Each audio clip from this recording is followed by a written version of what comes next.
well, where's the tree man engineer's story?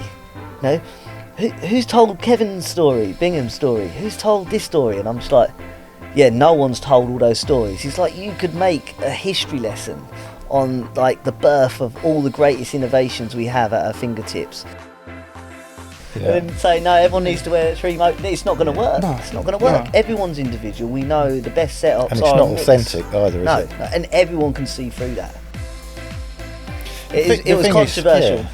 If obviously anyone watching this is probably thinking what happened is, if you don't know, love that story. And that was the hardest relationship to build some trust with. You know, these guys, they've never been interviewed, never been on TV, but they're some of the greatest minds in our industry. Sometimes I worry because Sim used to sort out some of the knots and setting up my line and all that. And that's one thing I've really got to learn myself, because putting trust in, because he is fantastic, but he's so distracted. And you're like,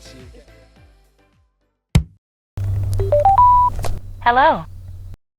This podcast is sponsored by climbingarboristjobs.com. We have just updated the website, so now as a business owner, not only can you search and seek and post for employees, but you can also search for contractors. If you're a contractor, you can actually post your availability as well. So if you've got days free, or if you're just looking for more companies and you're a contractor, you can actually post to say, hey, I'm a contractor, this is the area that I work in, I'm looking for an extra couple of companies to work for. So yeah, if you're just looking for staff for your tree service business, you can post for free. If you're a contractor, you can also post as well. Hello and welcome to the Climbing Arborist podcast. I've got an awesome podcast for you today, and I'm super excited for these boys who have just turned up, literally landed at the front door. So I'm joined today by Simeon from Visual Climber. That's it. Is that what you call your company, Visual Climber? It's not. Oh, it's really not a company? No. Okay. No. Okay. It's just a channel now. Yeah. Phil, who's helped Simeon create his content. Is that right? Try and make sure it's good enough. Pretty much. I mean, it's quality control. Yeah, for the documentary stuff, yeah. The other stuff he just lets me get on with and just says, yeah, that's rubbish, it's fine. And then Chaz, who runs a tree company back in the UK. Yep. And you're here to support and help out. Yeah. As well. So I like his face. He's like, "What am I here for?" Jazz just wanted the adventure. What am I doing here? Jazz is just joining on the adventure. That's it. So I'll give you a quick little. What I know from you being here. So these guys are filming a documentary about arborists. And you're currently. I mean, you've been to so many places already and filmed with some amazing people within the industry. So we'll get to find out a bit more about the reasons why you're doing it, what your goal is, where you've been, who you've spoken to. But at the moment you're doing a bit of a tour around North America, like meeting with people, speaking to like industry kind of innovators and people. It's this side of part of the trip as well. Where do you want to start with the documentary? So before we go into the documentary, I kind of want to hear a little bit about where you started in your journey of being in like tree work, being an arborist, being a tree surgeon, how you got into it, and then step by step how you've ended up. Like, what's your like how you ended up getting into like videography and making films, all that kind of stuff, and then where we are now. Well, I always loved climbing at school. I was always climbing the trees to get footballs out. All the lads would always get a ball stuck in the conifers, as we know what conifers are like, and I'd always charge them £1 per person to go get the ball. And then when I used to make quite a bit of money on lunch breaks for that. And then when we had a careers day, they just said, "What do you like doing?" I said, "I like climbing trees." And they were like, "Oh, there is an actual job in that," and I didn't even know there was. So then I did a 2-year national diploma in arboriculture and horticulture, but the college we were at weren't funding our tickets. We got to have tickets in the UK to obviously get all our chainsaw tickets, climbing tickets, everything, but they weren't funding it. So it was about £5,000 worth of funding. You had to self-fund that. we're just students and parents didn't want to pay that. But the neighbouring college, Moulton College, was paying for our tickets. So I left there halfway through the course and then did the full national diploma 3 years there. So that's how I obviously got into arboriculture. I was then working at a company for 2 years, worked my way up to foreman, but I was part-time because I didn't ever want to go full-time. I was happy just doing 3 days a week and just doing whatever I wanted on the weekends, do a bit of travelling, and the boss was just kept pushing me and pushing me and pushing me to go full-time. So I just signed myself onto a part-time degree course. So I got a degree in Arb as well, but I thought I was going to go down the consultancy route. Didn't find that fun. I wanted to climb trees. So I just went back to I came back as a foreman, just as a climber, full-time climber, and then I left that company and just went contract climbing for about 5-6 years, and then for the last 5 years I've been running 8 years I've been running a company north of London. Oh, so you're in your own tree business? Yeah, I've got a tree company just outside of Stevenage, Hertfordshire way, Bedfordshire, Cambridge way, and so I've been running for about 8-9 years, but we keep a very small setup. I did go big. I had another director with me at one point, and we had 3 crews running every day, and then I stopped all that once the children came along and just went back to just myself, a chipper, and 3 of us, and that's actually pretty efficient setup in the UK. Yeah, definitely. Yeah. And then so with all the, I mean, one, how are you even finding time to do everything that you're doing with the filming that you do? So to be honest with you, I was just stuck like everyone else, just going out earning money, and I obviously like my hobbies, snowboarding, skiing, everything you can think of. There's some fun that I find in it. But then Phil came along and we used to go ski holidays, and then I bought this DJI Osmo, this funny little gimbal thing. I was like, I'm going to get some good footage on the slopes this year with this. I'll make a little video. And we were trying it. It didn't work though. But once I came back, I was like, you know what? I'm going to start filming the industry. There's nothing out there. We're on YouTube, and you've got obviously Reg, yourself. But like when it comes to like Instagram, I don't feel like it was as bigger then. There was just nothing real showcasing cool visuals within the industry as well. So like cinematic visuals. So I was like, I'm going to go down that route. So then I started investing in some kit. I started off with a cheaper setup, and then it all started when I was down in Dorset, and I text Mike from Tree Kit, so I had some connections with Tree Kit then, and I just said to him, look, I'm down here, we've got a family caravan down there, and I just go, I want to come climb a tree with you or anyone you know climbing. And he was like, these guys down here have been planning this stunt for months, like they're doing it tomorrow night. If you want, tomorrow morning, if you want to go, I can give you the hookup. So I actually went down with my brother-in-law. We left the family at like 5 a.m. to go and see Juddy and a few of the others from round Dorset area, and they were doing this traverse across the Twin Sisters, which are these 2 giant sequoias in down in the New Forest. And just a sunrise recce they were doing, but they were having fun, and I was filming that. And then I went back to the shop, showed them some of the footage afterwards, and they were like, wow. And he's like, where's it going? I was like, I don't know. I said, I've got some cool footage, and they're like, you need to start an Instagram account. And that's where it all started. Also, at that point, you had no plan of like, I hadn't really what you were even going to do with the footage. You were just like, I want to film this. I hadn't actually started an Instagram account at that point. It was before everything had happened, and I was like, right. He's like, you need a platform. And this was Mike from Tree Kit. Everyone knows him, Mike's story. He's now director of Notch Innovations, isn't he? The whole VSG lineup. But Mike and me are good friends, and he was just like, you need a platform. People need to see your work. Where's it going? I was like, I hadn't really thought about any of this yet. I'd filmed a load of stuff. And so, that was the birth of Instagram before any of the other socials type of started. But that was it, really. Yeah. And the first time I came across you was when you were doing stuff, and you were calling yourself the Canopy Climbing Collective, which I know that you were part of. Yeah, I was part of it as well. Yeah. And you did a bunch of like climbs with a group of you. There's like 15 of you or something like that. So what basically happened was I'd started filming, and I just reached out to all my mates that I knew around the area that I trained with or climbed with, contract climbers that were good climbers. They knew their stuff, and I could trust them. We could all trust each other as well. And I said, let's start filming some stuff within the industry. Let's do some stunts and some cool bits and cool setups. And so that started, and then lockdown came in. I think pretty damn soon lockdown came in. It put a stop to everything. But actually we were still allowed to go and work outside. So we started organising more and more stunts outside while everyone was locked down. We were still going out playing. Loophole. It was a loophole. Yeah. So we were going into forests that were technically would have been too busy, but there was no one there. So we could get away with climbing the trees that we shouldn't have been able to be climbing.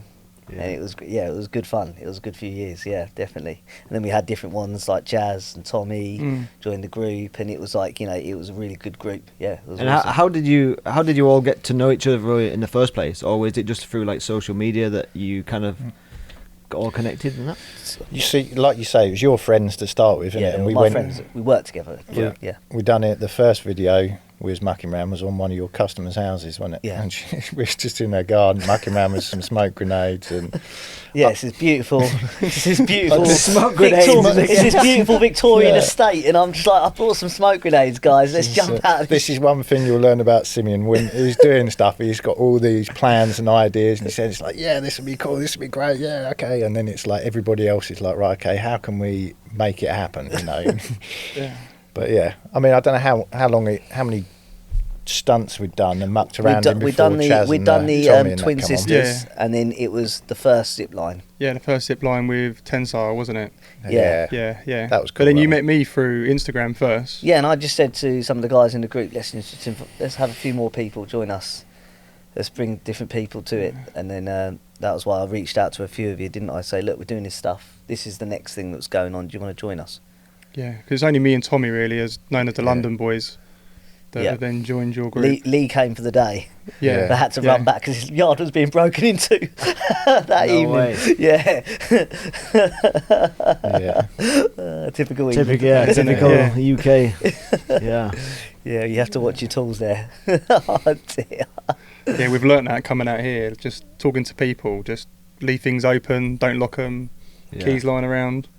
We're so safe. Yeah, we were talking about it earlier, and I don't know, the crime, especially for heavy machinery or just machinery in general. The crime of you can't leave. We when I used to work in the UK, we used to take every. I'm sure it's the same with you, but all the tools. If you're working in the back garden, take everything out of the truck. Yeah. Don't leave anything that's not in sight because it's gone within not even a steel 2 key. minutes. That'll be gone. Yeah. I try and say to the lads, if you're unloading the truck from the front to the garden, take the most expensive items first. I always make one person and then stay. it's the rake and the broom is the last thing to go. And then it's when you're in the garden, take the rake and the broom out first, and then chainsaws last. Yeah. Just in case. And I do it in an order and make sure there's always someone at the front. I don't ever just have us all go round in one go with all the kit. It's someone has to stay at the front until I've locked everything. I tell you, this will make you feel sick, but one day so the boys have been working for me on a Tuesday, and then I was working with them again on a Wednesday. This is here in Canada, and at the end of the job on Wednesday, I was like, "Where's the blower?" And they're like, "What?" And I was like, "Where's the blower gone?" And they're like, and I just saw one of them's face drop, and he was like, "Oh God, I think I left it on yesterday's job." And I was like, "Where did you leave it?" And he's like, "Yeah, it's in the front garden, next to the shrubs." And so it wasn't too far away, so I drove over, and it's just sat there, right next to the next to the footpath. It's just still there. It's been there like a whole day. Yeah, that wouldn't happen. I was like, "This is crazy." I wonder if people realise that over here is how bad it actually is in the UK for theft. Yeah, I mean, I always think here it's it's just going to be things are going to evolve over time, and so it's going to come eventually, but it's going to be it hasn't evolved to the level of crime that it is back in the UK at the moment, where obviously because the country's a lot younger, like civilization here, and so I don't know, it just hasn't evolved to the level of crime that it is back home, and it's anything gets stolen, because when I first bought my yard, I had 4 concrete squares at the front, and then it was about 6 months down the line, I pulled up the yard and I was like, I swear I had 4 of them, and then I looked and I went back on my pictures and there was, and I'm now only left with 2. So like, and they were heavy, they're about half a ton, and someone's stolen 2 concrete squares, and I was just like, well, Seriously? yeah, couldn't believe that. That's great. Anything gets nicked. Anyway, so Phil, you guys met just through. I mean, you were friends for a long Friends time, before, and you yeah. used to go on snowboarding holidays, and then you're nothing to do with like the tree industry. No. But you started coming along to these like Yeah. canopy climbing things I and made like his life just interesting. filming and stuff. Yeah. Yeah, no, it was, we always had fun Yeah, on we the skiing trips, and it was just a case of like, yeah, come on, we'll do some filming. It's an excuse to muck around and get out from your normal day-to-day stuff, and yeah, that was it. And I enjoy it. It's kind of anything physical. It's great fun. Learning's great fun. So the boys looked after us, teaching us, getting up there. Sometimes I worry because Sim used to sort out some of the knots and setting up my line and all that. And that's one thing I've really got to learn myself, because putting trust in, because he is fantastic, but he's so distracted. Mate. And you're like, so you get 'cause you get the other lads and you're like, can we just check this for me? Like, is this all right? Has Sim done it? And he's like, yeah, you're fine. So It's only because I'm like half thinking about filming, getting shots, Yeah. and then I'm trying to set lines and then trying to make sure. And so there was actually roles within the group. There was good roles, and people really took it on well. And there was certain ones that were in charge of the setup, certain ones were in charge of the safety.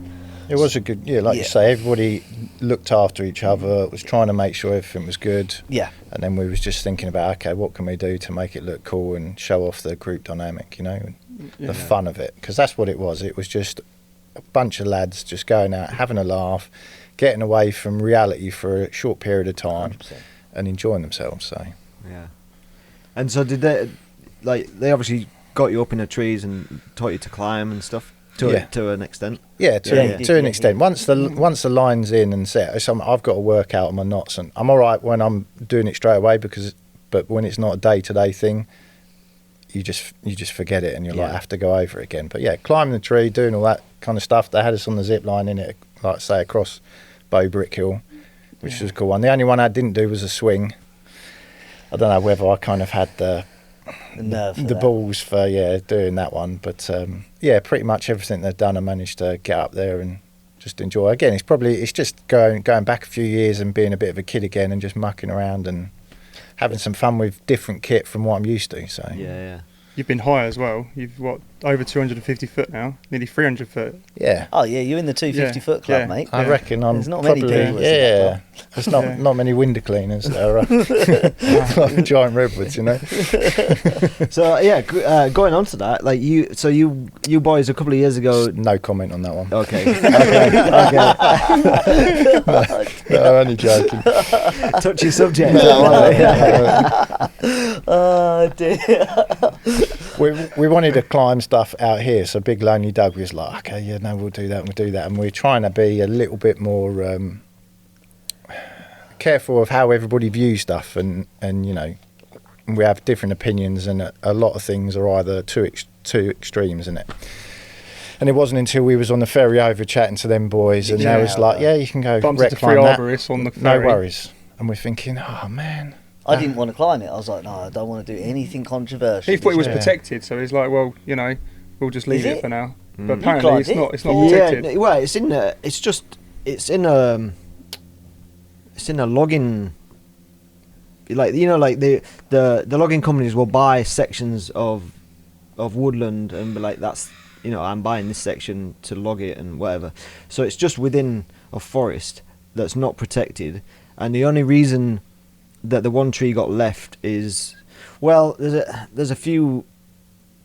What we got told was it was, I think they just said it was like either just too big, which I'm not sure that makes sense, because it is enormous, or they used it as like a landmark. a central feature, maybe to like winch stuff off, because maybe. like around the base there's like, you can see there's like cable marks Okay. where they were like using it to.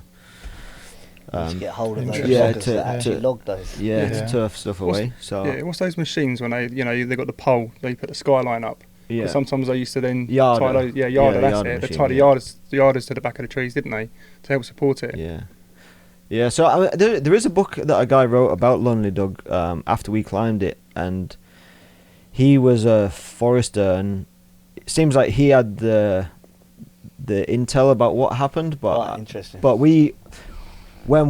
so I did some heli logging out in that region, just for, I don't know, I wanted to try it out for a few weeks, so I did like 3 weeks of heli logging, and it was in the same area as Lonely Doug, and the guy who we were working for seemed, well, and who knows if they know the truth or not. He told us his version of events about why the tree got left, and which was different from the guy who wrote the book about it. Right, okay. Interesting. So yeah, like, who knows? But I can't see that it's protected because it's just. It's just lonely. It's just lonely. Yeah. Yeah. That's it. There's- Okay, it's- I'm yeah. up top, boys. Sorry. Next time we Yeah. come back, we're climbing it. Yeah. Yeah. There's. I mean, I know, like, since we climbed it the first time, I know there's so many people have climbed it since then. Yeah. Even that guy said he's climbed it. Yeah. Yeah. He says He lots was of like, people "Oh, why climb it haven't now. you been up it?" I was like, "Oh, we should have climbed it." Yeah. Yeah. I mean, it takes a little preparation to climb it. It's it's a tricky one. You need the right kind of gear, I suppose. Yeah. Um, Yeah. That's one thing we learned when we was out last time in Cali, when it was like, okay, Yeah, you need the right gear. even walking through him with Jerry earlier when we met him at Fort Bragg, you're kind of looking up and thinking, wow, yeah, they ain't easy to get up there. No. They were know. hard setting lines, but they were Yeah. coast redwoods, yeah. and all those branches you can't even see where you've sent the line half the time. Yeah. Yeah. And that's with modern technology. Like, you look at how Jerry was doing it back then. Doug, Yeah. Lonely Doug is a coast redwood, isn't it? Or is No, it? it's a fur. No, isn't not it? fur. Douglas Fur. fur. Yeah. Yeah. Yeah. Yeah, even though I know that one. That sounds stupid, me saying that. I don't know why I just said that. Yeah, we'll Lonely cut that Doug. bit. Great We'll Doug. cut- we'll cut Can't even that blame the bit. jet lag. Yeah, We've been here a Jet while lag, now. Yeah. What am I going on about? He hasn't had his power nap yet. It is quite early in the morning. Bless him. Have you ever climbed a tree before? No. Sorry. So the trip you did in Cali, is it like it's a touchy subject? No. Oh, Talk no. about it. You can All talk right. about it. It's fine. Yeah. Well, how did that come about, and what was the idea behind that? And So, we had the group dynamics was great, and I was like, "Oh, I'd love to go over to America. Let's get the trip sorted." And like, we obviously wanted to climb Redwoods, of course we did. And so, I mean, you got Arb Climber magazine, and Michael Oxman's name is in it as someone that sets lines and was done a lot of old growth climbing. Yeah. So I just reached out to him, and he was more than happy to accommodate. And he's like, "Yeah, I know a place we can go. We can go and do this and that." And so I just said to all the guys, "Look, we're going out." Lockdown was right in the middle of lockdown, and some couldn't come because they You had to have two jabs. jabs, didn't you? And some, obviously, everyone had their opinions on whether to have jabs or not. So it was a tough one to type of organise, but we got out as a group of how many of there was us? 12, I think. 12. Yeah, 12 of 12. us, yeah, Mm. 12 of Yeah. us.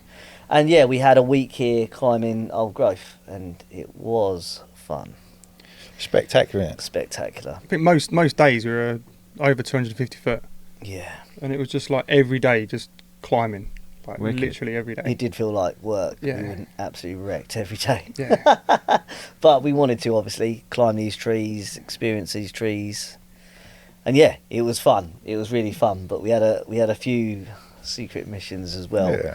in mind, and that's where it might have overstepped the mark. But it's what it is. Too Like I late say, now. I think there's two polar opposites, and I think we sit in the middle. Yeah, You know. yeah.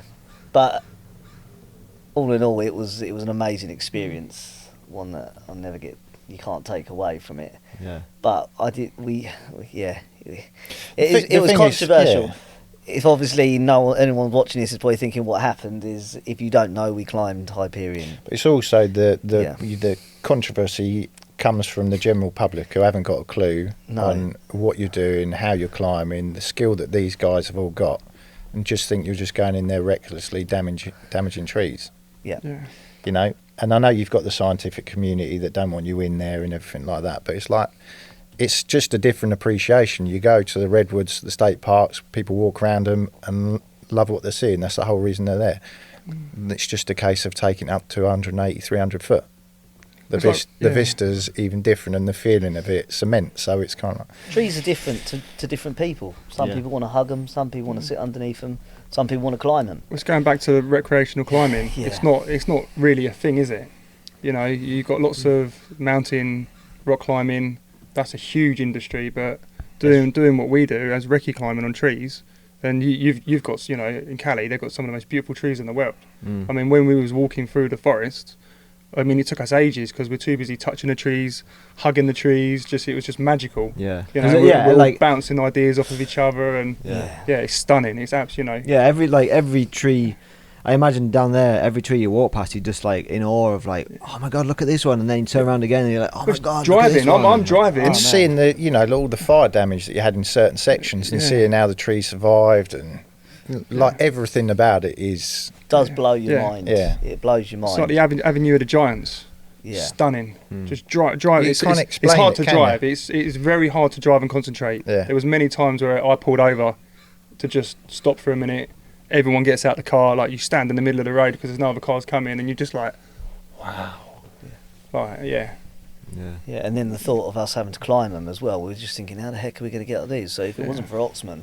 None of you had done anything remotely close to that kind of climbing before? Like and you probably had no idea... We'd done redwoods, giant sequoias, but not coast redwoods, and those branches just are a little bit more different. I'd say giant sequoias are a lot easier to climb than coast redwoods, just because of the structures and the first branches are a lot higher up compared to what we're used to. Yeah. Most of our branches you can get with a big shot. Yeah. You know, or by hand. Yeah. So when you say you climbed giant sequoias, you mean back in England? Yeah. So so the scale of what you were climbing, you'd never done anything on that scale before. No, and giant sequoias, you do have a lot of straighter branches that come out and then dogleg up. So you've got nice, good shots that you can have a safe, canopy tie over. It's just easier. But those coast redwoods, when you're firing a crossbow around 200 foot up there, because anything below 150 foot isn't going to be safe at all. Yeah. But we learnt how to climb with Oxman, didn't we? Really, these trees. Yeah. So when you first got out there, and obviously none of you had ever done any like huge tree climbing before, what?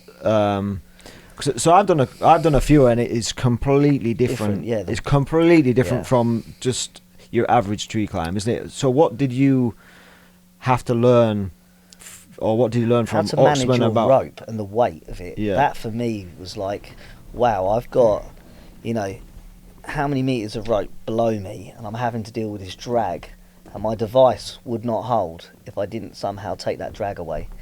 Tying a knot. Yeah. With 200 foot rope hanging down is very hard to do. I was taking my hand ascender and then putting out at the bottom, pulling it through, so my hand ascender was attached to my harness to just take the weight out of the system, so then I could tie the knots and then do it that way.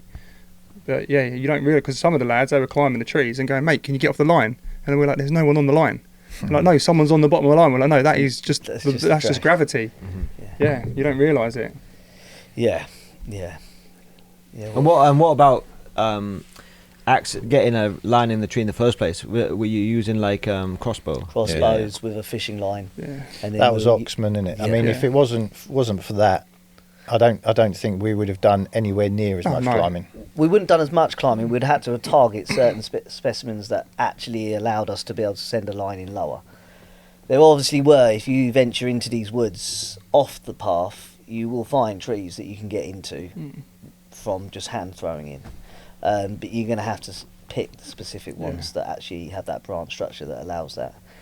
Whereas we had the crossbows, we were then sending the bows probably nearly 150, 180 foot, 200 foot up in. And that made a difference, didn't it? Yeah. Yeah, massive difference. It's quite, once you get used to it, it's quite straightforward. Yeah, you it got really you is. got your spool, your fire line, fire it over. Then once you find the other end, you put your throw line on, reel it back in. Then you've got your throw line, and put your rope on it, and then pull your rope through. So you've got your whole system. But you can do that, and then literally put your rope on, give it a tug, and it's on a dead branch, and then the whole thing comes down. Yeah. So then you got to reset your lines again. You could easily spend 2-3 hours just setting a line. Yeah. This is where there's so much controversy, Yeah. because when you just say a dead branch comes out, God blimey, the scientists will throw a hissy fit. Yeah. All of that sort of stuff. But we were just walking through a redwood forest the other day with Yeah. Jerry, and all we heard was, and then Yeah, massive dead piece came just down. this dead piece So came sound down. effects We were again. literally just, sorry, the sound design, so that's awful. Yeah. But we were literally just standing underneath the tree. But yeah, as we say, just nature, these things will just drop wood. The damage it's in my. Jerry's, but the one the trees at He Fortune. said there's more damage from one storm in spring than there is 100 climbers that climbing in as economical way as possible. 100 For climbers years. climbing that tree. Yeah. Yeah. He said the scientists that say that climbers are damaging these trees, this guy has logged these forests and has been a researcher in these trees for years, before Sillett, before all these guys. Are you talking Jerry Brani? Brani. Yeah. And he's just like, it's a load of rubbish. He goes, a lot of it is just them trying to type of... And that's a small part of his book. Like when you read that, you appreciate the knowledge he's got. The knowledge is massive. I mean, he's given us 5 books about redwoods that he's written. Yeah. But like he said, we're an ant. We're an ant compared to these trees. Yeah. You're hardly going to do any damage. And the systems we climb and the way we climb, we do try and do the least You're not even impact on the tree. You're not climbing up the tree, are you? No, You're climbing up no. a rope that's attached to the tree. We don't wear spikes. No. No. So everything's all done rope access, minimum impact to the tree, Yeah. and you just take your time. It's not like you're going out on the limbs and breaking No. healthy limbs and stuff. You stick Yeah. to the main trunk, work your way up, have a break, have a cup of tea, and just relax. I suppose like you were saying earlier, Phil, it's you're like there's 2 ends of the spectrum. There's like the most extreme ends of like the people that don't give a shit and like really don't care about trees and forests or whatever, and then there's the people that like Really do. really do, and maybe it's their job, and maybe they are like researchers and or maybe ecologists, environmentalists and whatever, and they're like, you can't, we don't want to like damage the flora and fauna, and it's even like treading through the forest to get there, you're going to be like damaging stuff. And so there's people at either end of the spectrum, and then there's obviously everybody else in between, and Yeah. That's us. Yeah. We're in Yeah. between. Yeah, I No, know. you're not in between. You're the same as the scientists and the ones that care, because they've got a huge passion Yeah, you're for bringing the ecology Yeah. and everything. It's just Yeah. you're a different angle that you're coming at it Yeah. from. Yeah. We 'Cause don't want these to take the guys- trees down. No, these guys love them. I appreciate them. Like I say, I'm not in the industry, Yeah. but you have a massive appreciation. You want them to be there. You want to enjoy them. It's just a case of you're looking at it from a completely different way. Yeah, we enjoy the canopy. Like, you know what it's like when you're up in the top of a tree. There's nothing on this planet that feels like that. What It's we beautiful. say, isn't it? It's like the two things. When you're in the woods, you're just away from everything. Yeah. You're like everything. Every problem dissipates. The same when we're out in the water. Yeah. Everything just dissipates. So there's just a couple of places that you just reset. You're not there to damage it. You're there to benefit from it. Where there's no humans, it's just nice. You just Yeah. got a few mates, and you've all got each other's back. You just You're recognise all on how the same small you level. are, innit? It's just Oh, you're yeah. insignificant, and Yeah. you just appreciate what you've got. And without the trees, we wouldn't be here today. I mean, we know their purpose, and we want the trees here. We want to see the new growth turn into old growth. I mean, you look at some of the trees that are over 2,000 years old. What have they seen? Yeah. Yeah, I'm stories that can be hoping told. these new ones are going to be coming to them, but I don't know whether that would happen. I There just is, think it's a real shame, though, for this generation that have been inspired to go and climb these big trees, because it's on socials. Whether they say it or not, the scientists and the researchers, they splash it all over their socials. And they inspire a generation like us that's seen these pictures, go, I really want to have that feeling. They even go tell you, go climb a big tree, have that experience. But knowing for a fact there's very little places on earth that you legally can do it. and it's only what you know. It's not what you know, it's who you know. We were actually out there with a researcher as well. She climbed with us. I can't say the name. And she's like, you'll never get invited on those research trips unless you're in that inner circle. And it is a bit of a shame that exists. And in all these things, these articles that have come out afterwards since we climbed Hyperion and filmed it, okay, the filming aspect is what type of made it an issue even more. But that's what me and Phil did. We were like filming. I wasn't there to promote people to go climb this particular tree. We just liked filming our adventures and having fun. But yeah. And you know what? So the best example that I can kind of give in comparison to what you're doing, which is why I feel like it's really good, but why you got so much attention is because, so when we climbed Big Lonely Doug at first, the reason we climbed it, and people would be like, oh, why are you climbing that tree? You know, like, for the same reasons.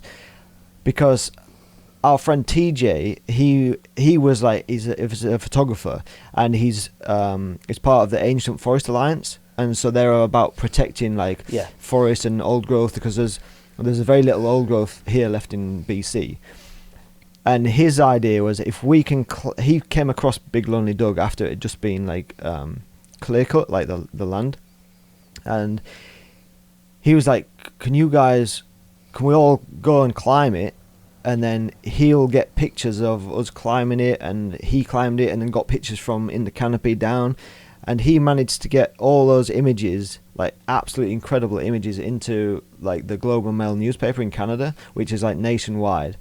And he did that for exposure to like for people to be able to read about the article and see, obviously the images like catch people's eye like at first, and then they read the story about how little old growth forest there's left in BC, and without doing that climb and without seeing like these tiny little specks of humans like up in the canopy, you've educated like it's not as eye catching as just like a picture of the tree, because then it could be, you know, it could be any tree, and then it kind of gets people's intrigue into like reading more about the story, and then they learn about the story in the background, and people who actually care about it, you know, who knows what some of those people that read the story might go and do. And similar to you, like, you could have gone and climbed these trees, you could have done the exact same thing and just not filmed it, and I feel like that's what I got a lot of feedback and nobody from would a lot have, of people said nobody would have known about it. But that wasn't what I did. But that's not, It was, as a creator, I wasn't there. I was there to enjoy the trees. I'm a climber, but I have a passion about creating content and really beautiful visuals. So I was out there enjoying myself, just doing the filming. It wasn't about promoting bad, you know, practice of going off and climbing Redwoods or any of this. But the backlash we've had. But I feel like by you filming it as well, you then bringing eyeballs to like old growth forests, and but the researchers don't want that. Yeah, they're like, no. Yeah, especially the arborists, and it's really funny. I don't know whether I say it on camera, but I'm going to say it, because actually this never happened before. But in the last 2 years since this all happened and this big falling out there was online, I'm not falling out of anyone. That's fine. Things happened in the past, but it's funny that now I notice that these researchers out there are actually now reaching out to arborists and encouraging them to come on trips that they've obviously organised, which I think is great, because before there was a massive disconnect, and they only realised that since it all kicked off online. They realised that their following, there was a massive disconnect, and there was arborists going, no, good on you, you should do this. Well, what's the problem? We're just climbing a tree. And they're like, this is the problem, and everyone's going, so what? They just climbed the tree. And I think they realised there was that disconnect, and now since then, if there was a silver underlining, whether they'll agree or not, I see these pictures of these researchers climbing with everyday arborists that they wouldn't have invited before, because the researcher that I was climbing with 2 years ago said you would never get invited on these trips to Giants National Park, any of these trips, unless you're on the inner circle, and only researchers get to be invited. But surely the researchers need to be taught how to climb. Of course they do, but that's all in the inner circle. Jerry Baranek said about that, didn't he? Yeah, of course he did. Like years back when he got invited to come along to train them and to teach them how to get up in the trees. And he gave them a price, and they just turned it down, said no, it's too much. They just taught themselves. So, you know, it's okay having ones, but it's like... I've got arborists that follow me now and we chat, and they're like, yeah, I got invited. I'm going on a research trip with these guys. I was thinking these guys were in the direct opposition before, obviously, because that's what they believe in, but they would never have invited arborists before. And whether they say it or not, that's a fact. Yeah. I see it everywhere now. It's like, oh, it's good, because actually they're not now just inspiring a generation to go and do something that they realise that no one else can actually do. They're actually inviting these people along, and they're getting to climb these old growth trees around the world, wherever it is in the world. So I think that's a good thing, to be fair, that's come from it. Yeah, definitely.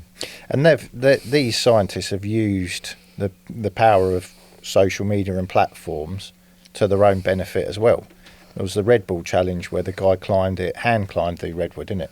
And you had Wendy Baxter and whatever there. So they've used that to further their own means and to highlight different issues. So the same with Attenborough, with all of the TV shows and BBC Earth and whatever. You know, the crews that they will have that go there, spectacular places. People watch that because it's amazing. It's parts that they never get to see, you know. Me filming, I get to go and see some of these places, so... Yeah. And then lastly, just from like the science side of things, there was no education for when I went out. When we organised this trip, I reached out to Save the Redwoods, every national parks. I actually emailed all these ones, zoos, and said, look, we're a group of arborists coming out. Do you want any free work done while we're here? We can do some work for you, on a charity basis. If someone had emailed back just a few facts saying, look, you can't climb this time, because I told them what month we were coming, you can't climb this time because of this thing or that thing, or you can't do this, even national parks or any of them, I might have got a better understanding of what we were doing and what we shouldn't have been doing. But I didn't have anything. I didn't even get a response from them. And I know me and our scientists have said, well, if you didn't get a response, that should be your answer. But it shouldn't be the answer. We shouldn't just be ignored with multiple emails. I probably sent about 5-6 emails off and then messaged them on their Instagrams as well, which I can see they've seen. It didn't just get sent off, say, look, this group of arborists that film trees and climb trees is coming over. Let's just quickly try and get in contact with them and type of explain why you shouldn't be doing this. Nothing. And so it's like I read more information and was educated more on why we shouldn't climb these redwoods on one newspaper article on myself, which was pretty, very one-sided and pretty badly written from a journalist's point of view. A lot of people agreed to that. But I got more educated about why you shouldn't climb these trees recreationally on that one article than I did from anyone else that has messaged me or had a go at me since. And that just says there is a disconnect out there, a massive disconnect with these national parks and all this type of stuff, and the scientists and that. They'll only bash you and type of give out the information to build up a bit of hate or build up a campaign against you when it's on their terms. They won't try and educate you though when it's when it's not those terms. I didn't have any education for the emails I sent off. I sent a lot of emails off before. This was like, we were planning this trip like 18 months ahead. Like, there was a lot of messages and emails I sent off. The only one that replied back was Oxman. And so that's it, we went with him. Yeah. Here we are now. Yeah. So let's get on to what you're doing now. So that obviously didn't did it like it's created opportunities. Did it leave a bad taste in your mouth and make you feel like, oh God, do I even want to continue doing something similar again? Or it kind of gave you a drive to then maybe go in a different direction? Or you're like, no, like what we did was cool and we all enjoyed it, and even though I got there was some backlash from it, I still want to continue and create content for the ARB industry. Or where did you get the idea for the documentary that you're doing now, and what is it? What's it about? So me and Phil, the group type of outgrew itself, Canopy Climbing Collective. We all just got a little bit too old for it. So we had children. There was a lot of time needed to keep it going. So it just had to type of it disband. and that's where it is now. And so I changed with the account to Visual Climber. They're doing their own thing, and that's great. And now I wanted to do and this started on the crossover period anyway. I wanted a project that wasn't just about the group, it was about the wider audience of the industry. And I was looking, and there's no history to our industry, and this is again chatting with Mike Story. Just chatting away to him, because I was going to do Phil did a mini documentary on Sean, Tattooed Arborist. A lot of you follow him or watch him and understand his story. Phil did that mini doc, and I was like, Mike, I'm going to do a little mini documentary on you, tree kit owner Mike Story, to where you are now. And Mike was like, yeah, that's great, man. And he's like, but he goes, like, well, where's the tree engineer's story? You know, who's told Kevin's story, Bingham's story? Who's told this story? And I'm just like, yeah, no one's told all those stories. He's like, you could make a history lesson on like the birth of all the greatest innovations we have at our fingertips. We haven't got that visualised. And then as I started to look into this project, it type of grew a little bit, didn't it? Because this is the Sim and his enthusiasm, over promising stuff, and it's like, yeah, we'll do this, we'll go here, and this will happen, and it's just like, well, okay, and how's this going to work? And we've got to self-fund this. Quality control. It's not. No, it's just like, it's great, but it's just trying to bring it down and think like, how can we do this logistically and make it work?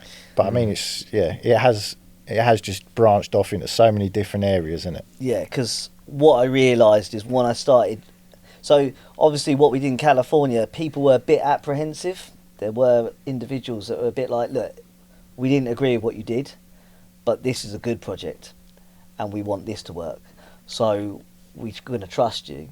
But that took a little while to get that trust of some of these individuals. And that's what I think from the last one. It's like, we love that, and I wouldn't change it for anything, but it does teach you that, all right, okay, you've got to just maybe adjust your viewpoints so that you find that middle ground with everyone, because you're not necessarily going to agree on everything, but there's the main aspects of ARB and tree care is what you do agree on. You want it all there. So I think that was probably the biggest bit learning, and that's opened those relationships up in it, because everyone has a respect for the same thing. Yeah, so yeah, I reached out to tree engineers as well, and I just type of said, look, birth of the tree motion, that harness development was a massive change once that tree motion came out. I love that story, and that was the hardest relationship to build some trust with. You know, these guys, they've never been interviewed, never been on TV, they're some of the greatest minds in our industry. They've written research books on rigging, and I've learnt so much on what they do, and it's like, wow, no one knows they do all this stuff. So is that, but then what they were saying is like, you can do this project, and we were interested in this project. They didn't give me a yes, because three of them live on 3 different parts in Europe, and it's like, they said, but everyone needs to be given credit for what they've done in history, and not just one person getting more credit than the other. So then that's where the project has type of grown, and it's not just them, it's Kevin's story, it's the first mechanical friction device, Hubert Kowalowski's story from ART, who invented the top handle saw, Gunter Wolf from Steel, and we've spent time with all these people, and this project has grown, but we are getting, this week, these next 2 weeks means we're about 70% through filming, and we've done a lot of filming. Yeah, and it's still going to take a lot to work out and start cutting bits down and refining it, because until we got it all, don't know how it's actually gonna look, or how long it's going to be, and how we're going to have to split it up. And you two. Serious amount of editing, and I've got it planned Seen all out. the hours Like filmed. me and Mark, when I spent some time with him in Basel, he type of just got his whiteboard out, because he's like a tree scientist. Like, he's like, we put arborist, we put the word arborist, it goes, let's section it into 3 sections, because I said, if you were an arborist, what would you need to be able to be, you know, as a good standard arborist? And he says, well, you need to be able to pruning, you need to be able to rig, so rigging, and you need to be able to rig MA, mechanical advantage, so cranes, helicopters, GRCSs.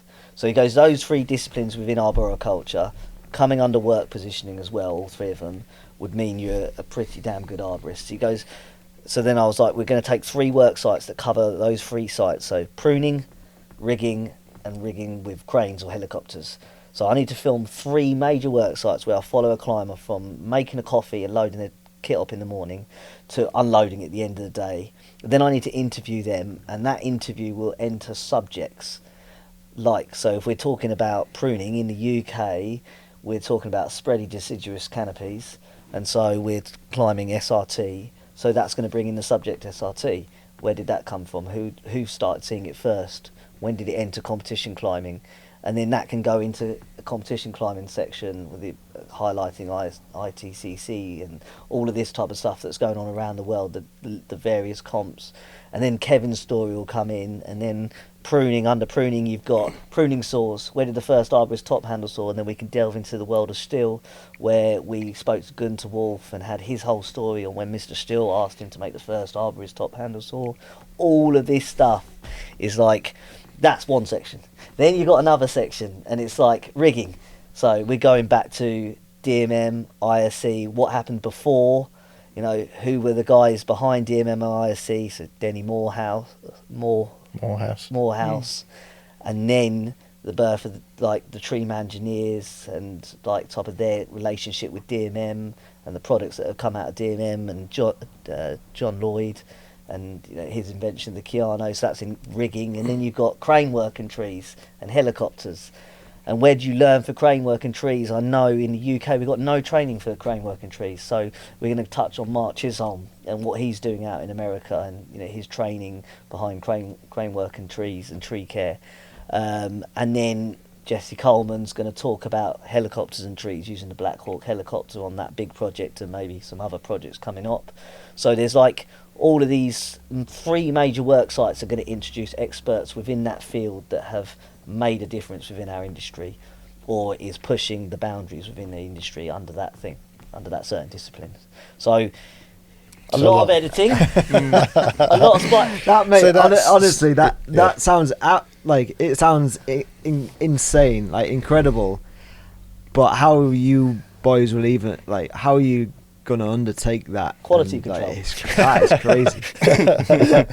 I think it is just when we get back, like that is our spider diagram, And essentially Petzl what you now said, wanted and to then get- we're just going to go through all of it, and then we've just got to find them links between it. Once we find the links, I think the sections will flow, but it's going to be a challenge, and that's why you've kind of said 2026 realistically. Yeah. So so when you say so Mark got out his whiteboard and give you that idea, was that kind of in the early stages of even thinking about making the documentary, or was that when you went to interview When I went to him? interview him, when I went and right. spent time out at Mark's place, Mark Bridge, if you don't know who we're talking about, who's one of the Treem engineers out in Basel, and I was just staying at his place and we were just having a chat. And then he came up with the idea, how about we get you in Augsburg, in Germany, in Banfleuge, to do one of the parts at the Climbers Forum. So we're there next April doing basically this, explaining how we've even putting a project like this together. We had some idea before. We did, because we you did. just end up with a list of names, like, okay, this person's done this person's done that. So like you having the conversation with him is just refining how we can piece it together and make it as good as possible. And then if we can ask the same people the same questions, if there is at least 2 or 3 people giving people the same answers, then we pretty much know, well, that's fact, because we've got 3 experts within that field giving us the same answer of where they saw that coming out first. We can find out for sure and back everything up. Yeah, but it means you've got backup, doesn't it? So it's it's been a real eye opener to the commercial side of launching a product within the industry. There's obviously bad sides as well. But this documentary is not going to go into who did what, who's done over the who, and all of that, because there is a lot of that going on within the industry. But that's commercialism, and we're not focusing on that. We're focusing on people, not brands, and what the impact they've had, and how it's changed Arb and how it impacted them bringing that product to market, the trial and tribulation to get a certain product to market. You know, there's an awful lot that went on behind closed doors for you to hold the wrench, or you to hold the rope runner, or you to have a tree motion in the new Kinesi. You know, even where you've got the Turfelberger tree motion, that was designed and built by someone. Who did all of that? So all of this is these stories need to be told, as Mike Story said. Definitely, yeah. Because if we don't have it, these guys, maybe not Mark Bridge and them lot, but even Jerry said, we'll be dead in 20 years' time. So he goes, if you don't get this sorted now, he goes, he literally He's putting the pressure on them. Yeah, he said, if you don't do this now, he goes, our history type of dies with us in books and scattered in certain areas. He goes, the fact you're going to have this in one visualised, maybe 3-4 part documentary for the industry, it's going to hopefully go in colleges, universities, places around the world for the next forever. This is the birth of our industry. Wow. It's not an old industry. We can go back 30, 40 years, and we are at the birth of our industry, where it came from, where the products came from. And so we're lucky enough to have the time just about and have the funds just about to go and piece together a project like this. Because if you were to go to Amazon, Netflix, they would never take it on because it's such a niche market. Yeah. But your bills for something like this would be £200,000 to £400,000 to go and produce a. And there's a lot of project like people. this. I mean, I think one of his defining qualities is he's pretty good at relationships with people. So like chatting to you, making all the contacts and all that. You're good at that, and that's Good what at promising the world. Well, that's what opens the door. It's kind of like his enthusiasm is infectious. So like that's part of the reason that I'm happy to jump on board, because it is We'll get it done. It is a mammoth task. It's like the itinerary. He lays it all out. The artillery, didn't you say? Yeah. He did, didn't he? Lays it all out and then says, how can we make this happen? Yeah. And Dan's turning down my volume. Yeah. Slightly peaked out, and it's just Speaking, me getting a bit too enthusiastic. Yeah. It's like on the way here, as we're driving here, and me and Phil are trying to work out where we've got to go to and that, and we're like, Sim, have you even thought this bit through? And he's like, yeah, we'll be all right. Yeah. Yeah, or booking the ferry at last minute, and us having to get up at 5 o'clock to get the only available space on the ferry to get it. Well, we stayed awake over 48 hours, me and Phil. Doing the interviews, then driving. He was sound day. He was asleep. He was out. And we couldn't trust him to drive anymore. So Head planner is it? Yeah, maybe that San Francisco Gate article was right. But it is. So you're the ideas man, but then logistics. Oh, he's Oh, no, logistics I as know, well. I But it's understand just it, everything is just like it's extreme, and it's kind of like okay, that's what we want to get. It's like how can we make it? Just bringing it back down and going through piece by piece of piece. It's trying to bring it back down to a manageable project, but then more people keep entering. Pets will now want to be involved, and they want to tell us their story of the entry of their products within the arboriculture market, who designed the zigzag. We've never seen this stuff. If that happens, I'm in conversation with all these bodies around. When it happens, I'm like, Phil, we've got someone else. Can we It's do like, this? for flip's sake. So when you first had this idea, right? When you spoke to Mike Story and were like, and he said, "Oh, you should do like a timeline of the industry and like feature and like build a history kind of lesson about all these people." Who did you start with, like, and have an idea of like, oh, we need to talk to those people, and how many more people have been added in since you even started the idea? Dream engineers. I think it was a learning curve for you, innit? Because you was like, right, I okay. didn't know all these people. I Right. really didn't. But it definitely started with Dream Engineers. Trying to reach out to them. I had Chris's contact from a show that. So I had his contact, and he said, "We're interested." They even say it in the interview, Chris is the grumpy one. It's in the interview, so I can say it. But I remember Chris is such a cool guy. Man. he was like, it's a maybe, but it's not a yes. And all I know was he just said to Noddy that Robert Nod. He's like, God, this guy's very persistent, isn't he? He's a straight shooter, isn't he? He is. That's what he is. He's a straight and shooter. even then, we never thought we'd be able to get them three together because they haven't been together. They never ever together. That's Bernard Strauss, Mark Bridge, and Chris Cowell. They all work just different parts of Europe now. They don't meet up as much. They're trying to save the planet with not travelling as much. But in Augsburg it happened, didn't it? Yeah. I said, well, look, we're going to be there. And they said, I think they realised we're going to put in the effort they might as well give us that shot. And once that happened, it's type of pieced more and more and more together quite And quickly. there's also a lot on us because nothing's signed off yet. So we're going around and doing all of this, and then we've got to go back to everyone and kind of go, like, this is your section, have a look at it, and make sure you're all right with it. And it's not even going to be a section. It's going to be like they're going to come back in different parts. They're not just going to disappear. They've done their part because we've talked about other and seeing if they can cross collaborate stories. It's going to be this flow of visuals to conversations with these experts around the world talking about this one particular subject. So it's like they're going to have to watch the whole documentary and sign this off. And as long as they're happy, then it's great. But we've got from one group of people, Tree Engineers, the three of them, we've now got 15, 16 people involved in this project. And it's just like, wow, okay, it's insane. Gone a bit.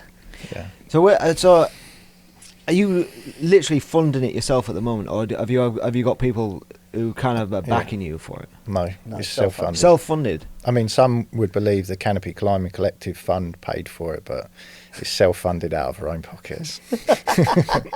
Just in case he's listening, because he's a twat. So it's self-funded.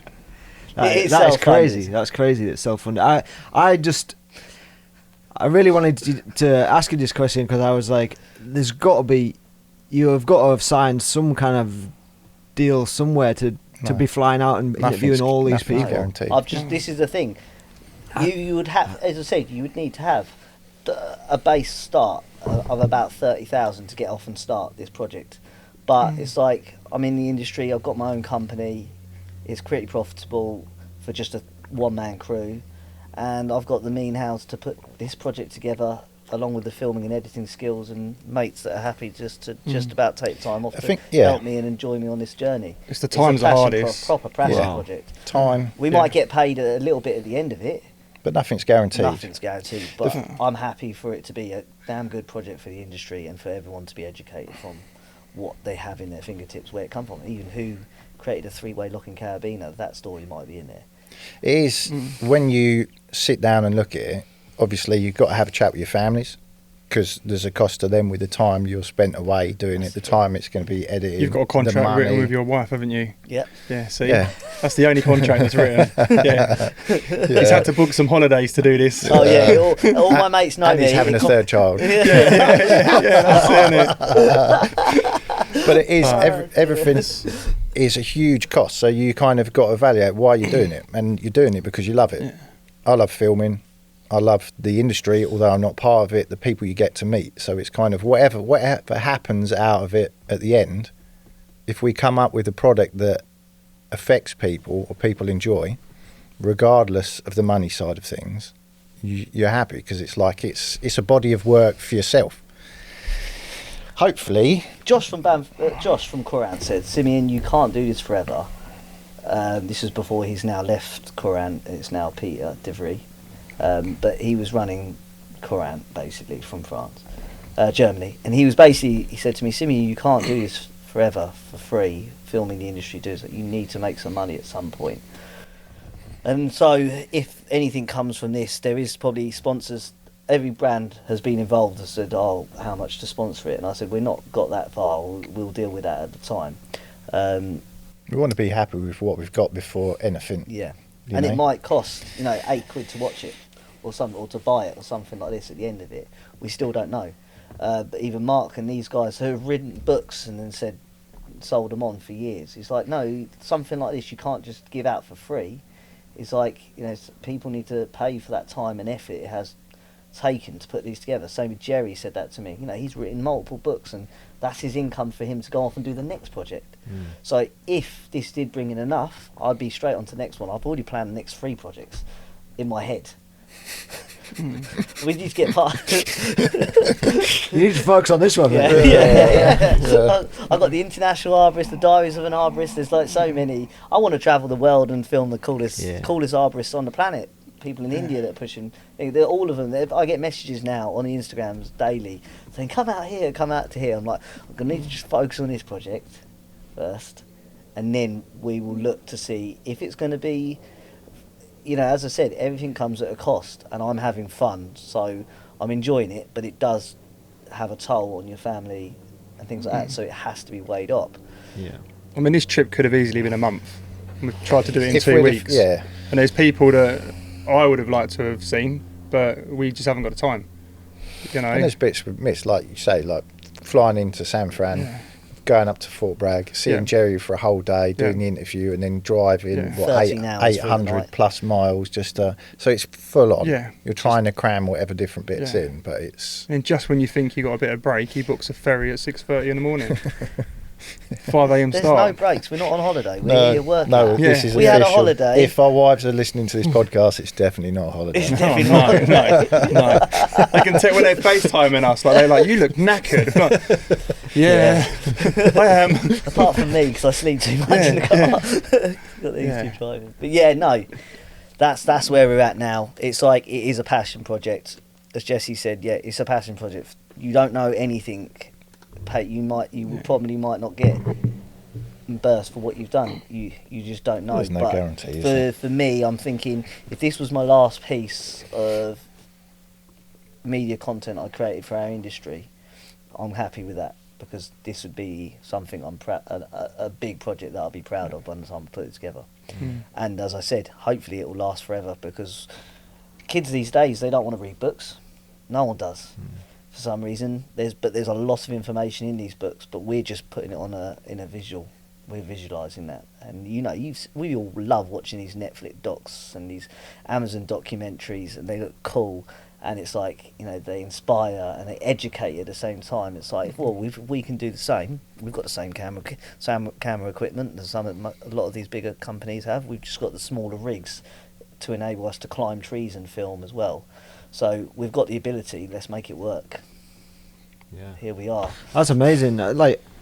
No joke. I assumed that there was funding coming from somewhere because of the amount I've been seeing on your social media and like where you've been to, who you've contacted, and that is that is such a commendable thing to be doing it. And obviously, the hope would be, I'm sure, at the end of it, it'll turn out maybe even better than you ever expected, and then people are going to start coming to you and be like, we want to give you some funding for it. But I like what you said about companies coming to you and wanting to reaching out and wanting to sponsor you because they're like, we hear what you're doing and stuff. And I feel like as much as it might be hard to tell them, let's put that on the back burner because we don't even know what it looks like yet. Yeah. Is the best thing that you could do in terms of not having the documentary swayed in one way or another, 100%. because as soon as you get a company on board that are giving you a bunch of money, you either feel personally, or maybe I should try and feature more of their stuff in. And this was the key point. Mark said it as well from the start. He goes, this can't be a project where you push one brand over another, and that's why we've said it's about people, not brands. And okay, some people are related to brands because they're ambassadors or because they work with that brand, but it's about their story, and it's about rather than a brand. And I think as sponsorship wise, as soon as money comes into it, they've sent you a load of money. They want to see their T-shirts and they want to see that. Let's get this filmed, and then it's too late for that. It's like, if you want your name behind a project like this, that's going to be something that's going to be in the history books for years. Okay, then that's fine. And it's helps our us. job, isn't it? Once we've pieced everything together to show them the value of being on board. Yeah, the value of I being think on that's board. what it is, because it isn't just about a company; it's about the industry of which they are part of. It'd be too restricted, wouldn't it? Because there'd be man. all these restrictions, and then you're too Can busy you imagine worrying. Guilty of Treason wearing Arborist trousers? Or telling them, no, you can't use a Husqvarna, you need to use a still. And then say, no, everyone needs to wear a tree motor. It's not going to work. No. It's not going to work. No. Everyone's individual. We know the best setups And it's are not a mix. authentic either, is it? No, and everyone can see through that. Everyone can see through it. And we've been there before. We've had multiple sponsors. You see our jumpers, Canopy Climbers, we had sleeves of sponsors, and that's what it was. But people can see, you're sponsored, they're going to push that certain brand. This is nothing like that. It's completely authentic. Everyone needs to be to their own. There's not one brand you can stick to. No. Like, you look at what we wear and what we use every day, it's a multiple of all the brands together. Yeah, some brands are good at another in like trousers or helmets or chainsaws. But yeah, you just use all the brands together to make your job as efficient and safe as you can at the end of the day. That's what it's about. And meeting all these people and learning their stories and why they've done it, I think is very fascinating, and just how they want to progress and make sure that you can climb as safe and as easy as possible, and less damage to the trees as well, especially when you're doing the reductions. These guys, they've spent a lifetime trying to better this industry, studying it, and some of these stories have not been told. They're just behind closed doors doing this. We're out as practicing arborists doing our job, but they've spent their life dedicated to try and make this job safer and things like that. So these stories definitely need to be told. I'm absolutely fascinated by stories of developing products, and how long it takes from somebody's initial idea to then trying to cobble together a prototype, then deciding who they trust to go to not rip them off and make it themselves and be like, oh well, you told me your idea, and I like the product development side of things. Absolutely fascinates me.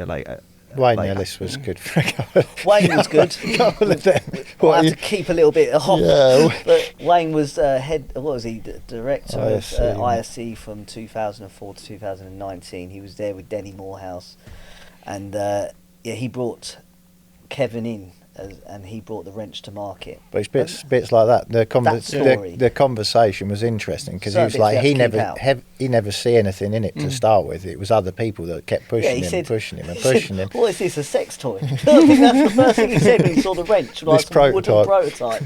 He's like, this isn't going to work.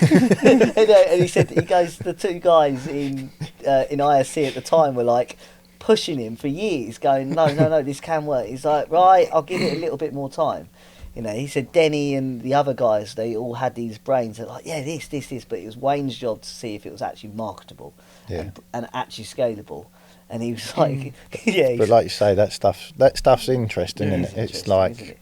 It's like what Gunther Kevin, said, isn't it? We're on our way to you next. So you won't listen to this first. No. when Steele asked Gunther to make the top handle, he made it, gave it to Steele, and then they made something else, and he's like, what is this? Yeah, he's like they changed my saw. He goes, every saw got better. I went from the 020 to the 201. Yeah. We all knew how bad that went, but he's like, it was a better saw, and he goes, still then changed everything to meet this safety regulations and requirement and emissions. Yeah. He goes, they gave it back to me, and I was like, this is not recognisable as my saw. He left him with the 500i. That was it. So that was his. Was that his? That was his. So the guy he retired. Yeah. He's a humble guy because he would say it's him and his team, but yeah. The 020 was the original top handle, or was the one before that? AV. I think it was, or he was calling it something else. No, there was one prior to that. There was. What was it called? He was calling it in the interview something else. Yeah. Because it was the 020, 200, 201. Yeah. Obviously the 201's like a slightly different 200. He called it something else. But that was the first one. Mr. Steele, he's like, Mr. Steele came to me and he's like, we need to make it. He goes, and then what did he say afterwards? We need to make it cheaper, or everything was about driving down costs. Driving down costs to make it affordable for us. And reliable as well. Reliable. They wanted it cheap but reliable. And his little foam carving things where they carved it out of foam to see what it looked like before. All this crazy. But also his enthusiasm in it, because he said once we'd done it, all of Mr. Steele's friends were taking these out. They all had one. They're out cutting whatever wood, and he didn't know we had to use it two-handed though. He was like, it's perfect for one-handed in the interview, and I'm thinking he didn't even know. He did, but he just said you can use it one hand, but Yeah. He goes, that was great for just cutting. I was thinking, well, we've got to have two hands on it. Yeah, but it's like coming over to here. We have to wear chainsaw trousers, chainsaw boots, whereas in America there's no safety regulations on it. There's no training, which is mad. We didn't realise that until we've come over. Or is that just California or the West Coast? Yeah. No, because the lad today said it's just like it's a wild west. It is. That's what he said, literally. Yeah, different states, different provinces have different regulations, but personally coming from the UK and seeing the the standards that they have in place and the regulations for health and safety and the PPE you have to wear, and there's been much more in place for longer back in the UK than here. in North America, definitely. Yeah. But I mean, we have Lola, so every 6 months, all our gear gets checked, signed off, all the serial numbers matched up, make sure that the gates work, the ropes, obviously there's no defects in it, and it's safe to use. And then It used to be when you bought new kit, you didn't need it. Now you still need it on new kit. Like harnesses, they've got 10-year expiry date, so with mechanical devices, after 10 years, bin. Is it 10 or 5? 5. It's 5 years, I think. No, harnesses are 10. 10. Devices are 5. But then obviously you've got all the scannable entering the market, making it easier to log these things. Yeah. So that's the future. But we've got to a point as well, we're learning about this project, is that actually we've probably hit a point in innovation where it's going to pause now for a bit, because we don't see anything major. Any entering progression the is going to be market slower. for a little while. Obviously I think battery tech's going to come in, but once they make it good, it might be 20 years away from that. Yeah. But for now, we've hit our first type of break. I think it's going to pause for a bit. That's what we've seen, really. Yeah. There's going to be some interesting stuff in the future, though. Yeah. Because you've now got chips in helmets with all your medical details in. Obviously, that's very new. Yeah. There's a lot of stuff that's going to be out, I reckon, in the next 10 so years. like scannable, those tags, everything type of battery tech, that's going to enter the industry. You think about bikes 5 years ago compared to what they are now. The whole biking world has changed. Something like that, once it enters the market and it becomes usable, scalable and affordable, that can change everything. We might have harnesses that have batteries built into the thing with like a belt thing where you just literally just clip your rope in and it just pulls you up, press a button. We're not going to have they're going to laugh at us when they saw our big motors that we were just going up with. I know they're all advertising them now. They cost £2,500, but maybe in 20 years' time they'll be like, "What the flip? Why would they climb on those things? How do they even like? We've all got it in our belts. Like, who knows?" Yeah, especially with like technology and battery technology, that will advance quicker and quicker and quicker. I imagine, that like the power of bigger chainsaws will be the next thing to I don't come think up, it will ever so. replace a petrol saw 100%. I think there'll always be a need for a petrol chainsaw. You look at, obviously, going out into woods on your own. Petrol, you can just take loads of petrol with you. With batteries, it's going to be very hard. I mean, I've run batteries since 2019, and you build up. I do. I think, especially for pruning, Only battery pruning. saws are fantastic. That's the only thing. They are brilliant. Yeah. But you can always plug your battery charger into whoever you're working for's house, can't you? That's, Nine out of 10 times you all. can. You can put an inverter on the car. I put one on the chipper, so when the chipper was running, I was charging the battery, so I'm not wasting that, engine running at the same time. That works quite well, and then you just buy more batteries and charge them at home. At my yard, I had solar panels, so the solar panels were charging my batteries at the yard. So that's green energy that I'm using now. Carbon neutral. Carbon tree neutral, surgeon. yeah. Who I would have thought literally it? am on that. Carbon neutral. The Americans will hate you. They would, wouldn't they? They would. I still like a V8, don't worry. I posted that video. You'll have all that, and then you'll have your 350. My 6.2 litre Cummins. I posted that video with Mark Bridge using his cargo bikes, and it's all electric, and the Americans, they're like, what? I had so many comments like, what the heck is he doing? Where's the V8s? Where's this? Where's that? It's like, oh dear. It's like polar opposites. Yeah. It's tree care around the world, but just complete polar opposite way of running a company. And it is mad, isn't it? Yeah. How different things are. Well, talking Really to some of the is. lads, and I was This telling them my documentary's van's gonna really highlight a that. 2 litre van. They're like, what? A 2 litre? They're like, do they even make them? I was like, yeah. It's a 4-cylinder. A 4-cylinder. Yeah. It's totally different. Yeah. Completely yeah, different. so different here. Yeah, so different. Everything is like, I mean, obviously it's mainly down to fuel price, and that's how it's always been. They've always been V8. They've always been 3 times larger size engines than in Europe, and Well, we'd but basically double the cost, didn't we, on fuel back home? Yeah. That's what we worked out. Yeah, but we've learned all of this in the doc filming, like the difference, the variation. Yeah, to go for you to go to all these different countries and see the industry in each different country and how different it is from the last. And imagine, I remember you mentioning earlier, if you went to somewhere like India and see how they operate and like the machinery they're using and like the setups that they have and that kind of stuff. Yeah. Like It's available to them. Yeah, crazy. It's massive. I'd love to put that in a doc. Yeah, That'd be crazy. next. tree care around the world and the Yeah. differences. You see those ones on Instagram in India. They like just climb up freehand, Yeah. bit of leather round, legs fully wrapped round, and they're just cutting with a two-handy chainsaw, just holding the back. You know, I'd probably more stick to arborists that are trying to push the industry in a better direction, but it still is going to be a vast. Yeah. There's going to be a massive difference compared to other places on the planet. you got to draw the line somewhere and try and stay on the stick path. to Yeah. That's the hardest Because bit. there are arborists around the world Oh, yeah. trying to better their industry in third world countries or places that don't have dealerships. I always ask the question, why did Husqvarna enter the arboricultural markets with Turfelberger? And it was like the only reason why Turfelberger joined with them, I know now, because there's 30,000 outlets from Husqvarna around the world. If you were in somewhere in a third world country, you're not going to have an arborist saw, you can't get a tree motion, you can't do this, but you can find a Husqvarna dealer. They're everywhere. So if that Husqvarna dealer is there, then you can get arborist equipment. So that enabled Turfelberger to actually enter the markets in places where there's no other option but to buy Turfelberger equipment. So that was a really clever move. Obviously that's business, but it was clever. I always wondered why that happened, but that makes sense completely. So this was all learning. So much I've learned over the last few years. Yeah. Crazy.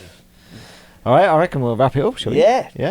But in the name, the title of the documentary, it's going to be called The Innovators and Influencers. So it's going to be The Arborist, Innovators and Influencers. Okay, you've got modern day influencers, but originally some of these guys writing books and stuff, they were influencers of their day.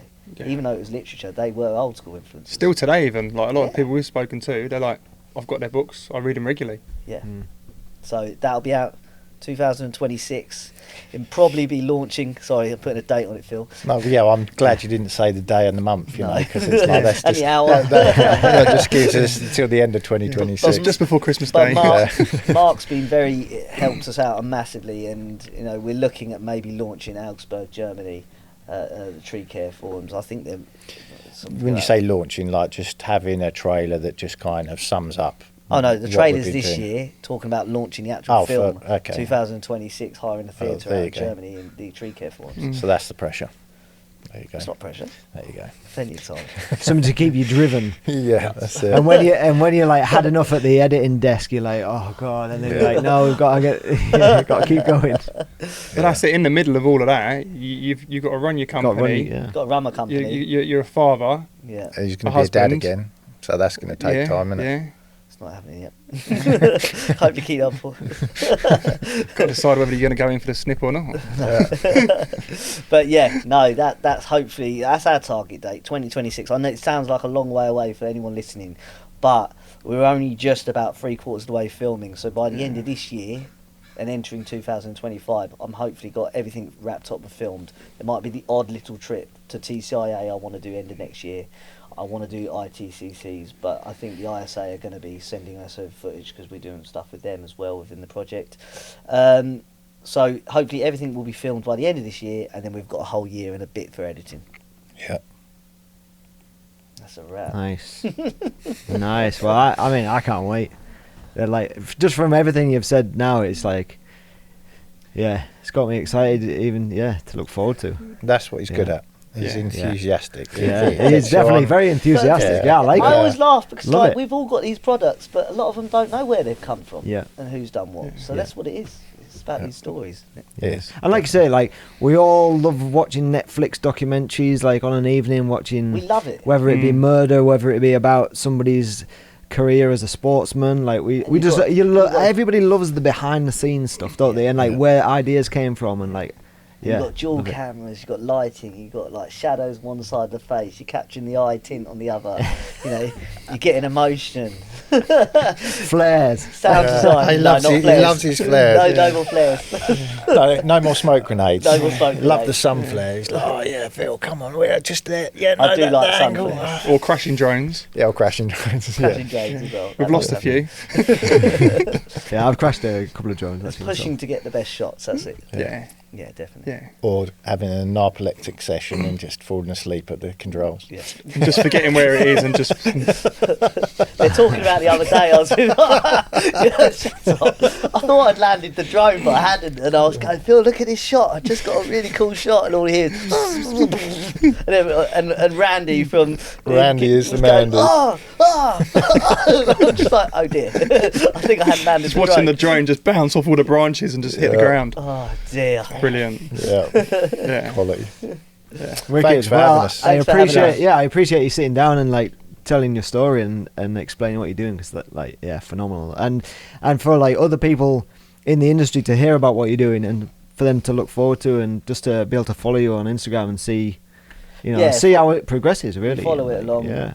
I think everyone involved is going to get like a launch package a year before post, a couple of months before, maybe do a little competition, giveaway, just so everyone in the industry that's on any social media hopefully will know this project's coming out, and then everyone can know what happened, where our industry comes from. Yeah.